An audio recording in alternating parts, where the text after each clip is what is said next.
Bonjour à tous, j'ai réalisé cette vidéo pour démontrer qu'il est possible de modifier une horloge de gare Baudet en horloge autonome. On peut trouver ces horloges d'occasion sur des sites de vente en ligne tels que Le Bon Coin. Elles sont quasiment toutes en mauvais état, des éléments peuvent être manquants ou en avarie tels que le mécanisme, l'électronique, l'éclairage, souvent la sérigraphie du cadran s'écaille. Après de longues recherches, j'en ai acheté une qui m'a semblé en bon état. Mon idée était de la remettre en service afin d'en faire un objet de décoration fonctionnel. Par la suite, de l'installer dans le salon, bien sûr, après accord de mon épouse. Ceci dit, le descriptif de l'annonce Le Bon Coin et les informations fournies par le vendeur ne m'ont pas permis de savoir si elle fonctionnait. Sa plaque signalétique indique qu'elle a été fabriquée en juillet 2004 et qu'elle est du type Gorgui Timing 94 500 AFNOR IRIC B.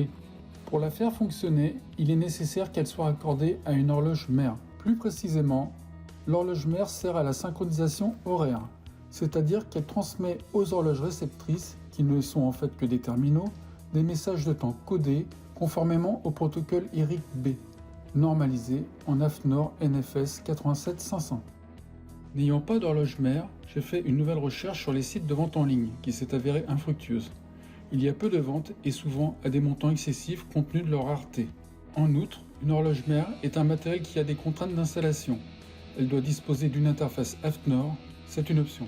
Elle nécessite pour la synchronisation de sa base de temps interne d'être accordée au réseau Internet, ou bien de mettre en place une antenne externe. De plus, elle est alimentée sur le secteur. Une autre solution consiste à simuler une horloge mère en reproduisant des trames IRIC B porteuses des messages de temps codés. Ce qui a été fait à partir de la définition du protocole IRIC B trouvé sur Internet, mais sans succès et je n'ai pas d'explication. En finale, j'ai entrepris de remplacer la carte électronique de gestion de l'horloge par une nouvelle carte de ma conception. C'est l'objet de cette vidéo. Voici les travaux réalisés. Remplacement de la carte à microcontrôleur Gorgui Timing.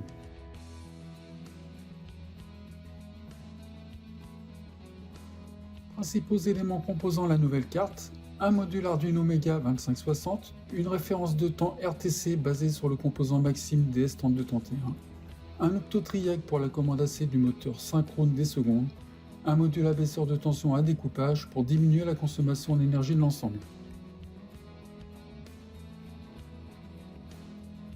Boîtier de commande. Un petit boîtier de commande a été ajouté à l'extérieur de l'horloge pour permettre le réglage de l'heure, l'arrêt des secondes et ajuster l'éclairage du cadran. Mécanisme de l'horloge. Tout le mécanisme a été nettoyé puis lubrifié, notamment les engrenages des deux moteurs pas à pas et du moteur synchrone des secondes. Les 3 micro-switches de position des aiguilles ont été remplacés par des neufs.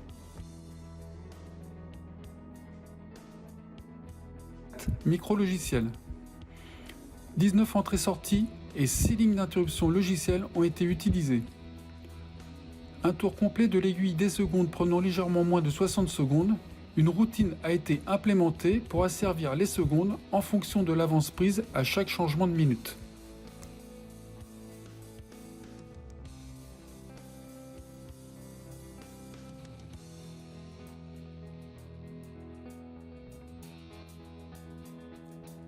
Cas des coupures secteur. En cas de coupure secteur, l'horloge s'initialise en exécutant successivement et automatiquement les 3 étapes suivantes. La référence D0 mécanique de chacune des aiguilles est recherchée.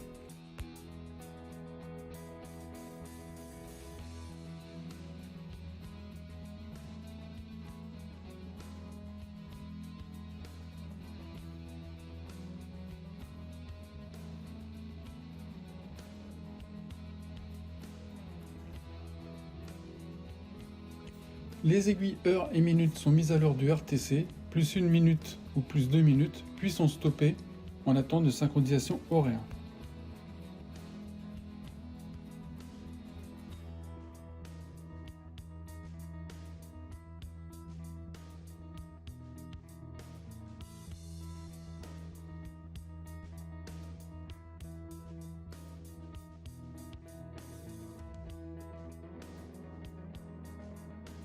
Le démarrage de l'horloge est réalisé automatiquement, désynchronisation avec les secondes du RTC interne.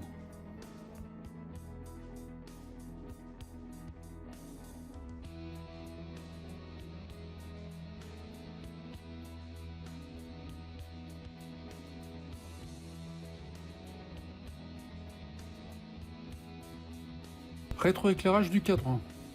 De fabrication, l'intensité lumineuse du rétroéclairage de l'horloge est fixe. Le rétroéclairage est constitué d'un ruban de LED disposé autour du cadran. Le ruban de LED est alimenté par un convertisseur 220-12 volts, l'ensemble consomme 12 watts.